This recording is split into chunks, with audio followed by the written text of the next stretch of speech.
Well, oftentimes business education today, and I see it all the time, kids come out of college, the best colleges, Wharton and Harvard and Stanford and some of the great business schools, and they'll come out and they won't have practical experience. There's too many case studies that aren't practical. You know, we ask kids that are 16 to 18 years old to make $100,000 debt decisions when they go off to university. And they're not prepared for that. They don't know what they're getting themselves into. They just assume, okay, I'm going to pay 4 years of education at $25,000 a pop, and when I come out the other side, somehow I'll be able to pay it back. Right. That's not how life works anymore. There's no need even to have a college degree at all, or even high school.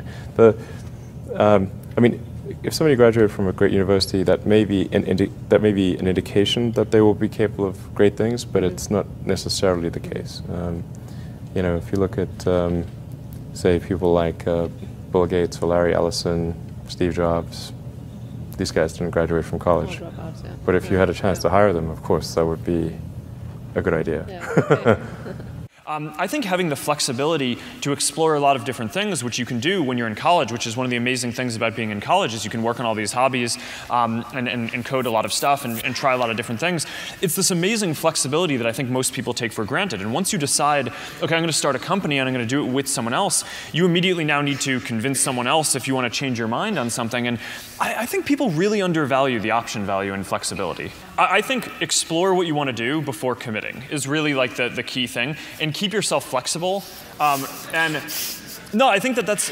I agree. Yeah. I mean, it's actually kind of funny. You know, if you think of like what is education, like you're basically downloading data and algorithms into your brain, and it's actually amazingly bad in conventional education because like it shouldn't be like this huge chore. You know, someone's standing up there kind of lecturing at people, and they've done the same lecture 20 years in a row, and they're not very excited about it. And in fact, I think a lot of things people learn, probably there's no point in learning them, because they never use them in the future. Because a lot of kids just in school kind of puzzled as to why they're there. The people who are doing the work that we care about are figuring out what to do next, not following the person who told them what to do next. And the problem with most colleges is they are high school, but with more binge drinking. The entire purpose of a good university is to give you a foundation to fail, not a foundation to get an A. And if you graduate from college with straight A's, you have to do some serious soul searching as to why you chose to spend your time doing that. The A students work for the B students, the C students run the businesses, and the D students dedicate the buildings. It's like the newspaper industry, right? More printing presses, more big buildings, right? Makes us look grander. We have brains that we're putting them out there. There's a point of diminishing returns in terms of what it's worth for a college education and how much debt you're willing to saddle yourself with. A lot of people follow. A lot of people are followers. Generally, if not, we'd have problems. We have too many entrepreneurs. We have too many successful people. Like, look how many people go through business classes. If everything you needed was in that actual business class, in that book, it'd be too many successful business people. Right. How many people graduate? Matter of fact, the professor wouldn't have the time to sit there and teach you. That knows this book damn near verbatim, page by page. He knows it, right? Because he'd be an entrepreneur. Yeah, he's too busy. I'm doing way too much right now because I got the palm trees and we selling so much stuff that I'm doing that I ain't quite got time to teach no mother class right now because I'm winning. And so when you walk into a boardroom with a bunch of guys in suits who all went to college, you're fine.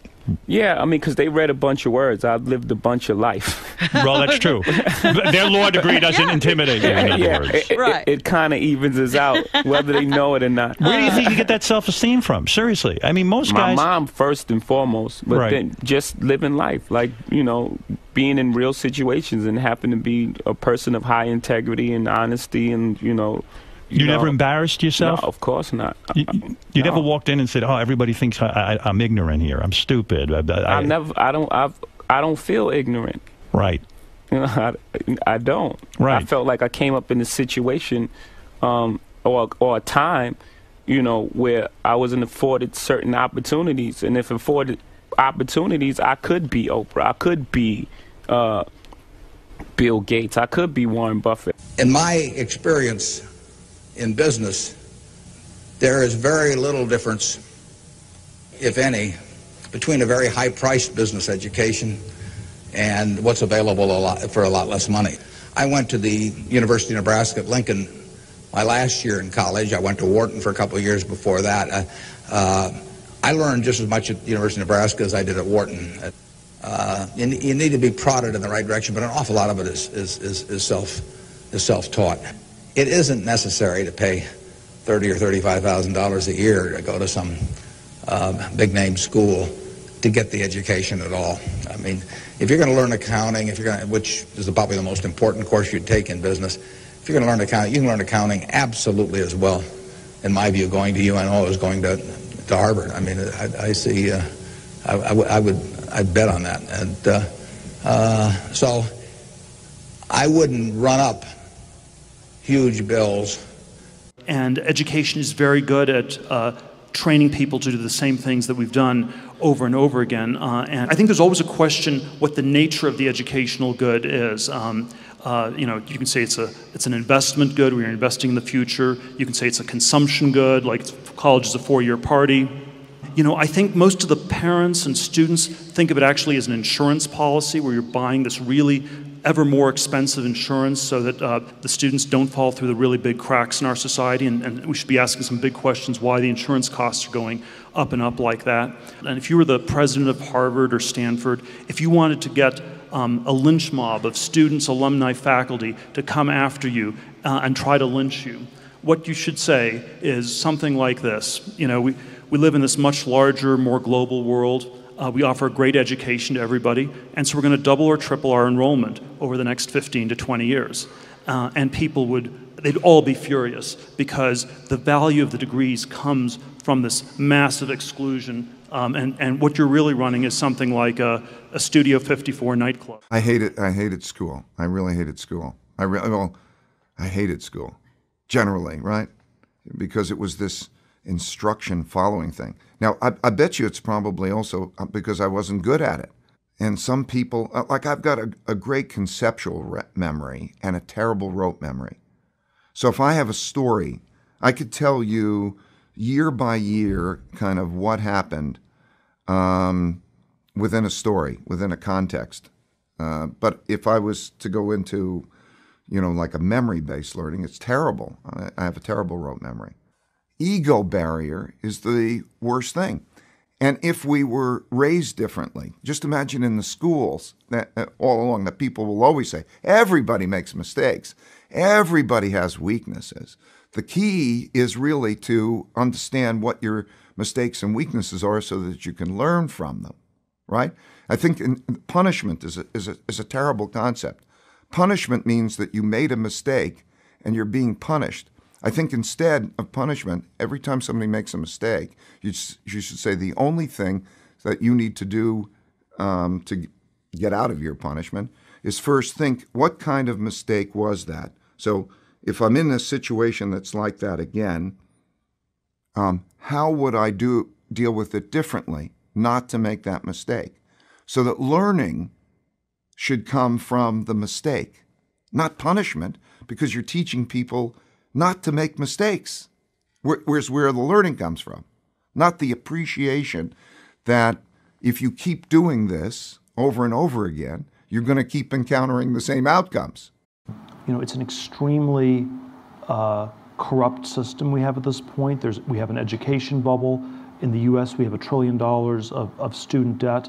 To a first approximation, this has gone to pay for $1 trillion worth of lies about the value of the education people have received. It's not at all obvious yet, though, what's going to replace this or how it's going to change. I'm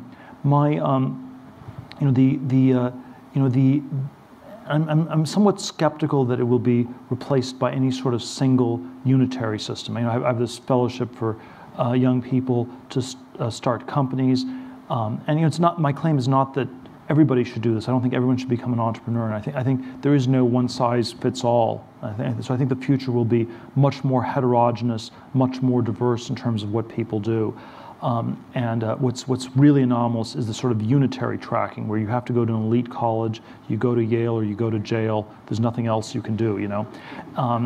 And so I think the universities are perhaps in perhaps in the same place as the Catholic Church was in 1514, if we go back 500 years, where you had sort of this monolithic way, this universal way of body of knowledge of teaching things.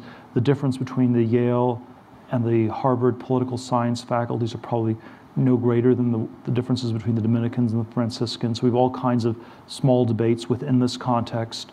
We have a system of indulgences that's costing more and more to support this priestly or professorial class of people. We are told that it's the only way to salvation. You must get a diploma to be saved. If you do not get a diploma, then you will go to hell. And I think the message that I have that's like the 16th century reformers, that's a somewhat troubling message, is that you have to work out your salvation on your own. You have to save yourself, and that's I believe that is the truth, but it's a somewhat uncomfortable one.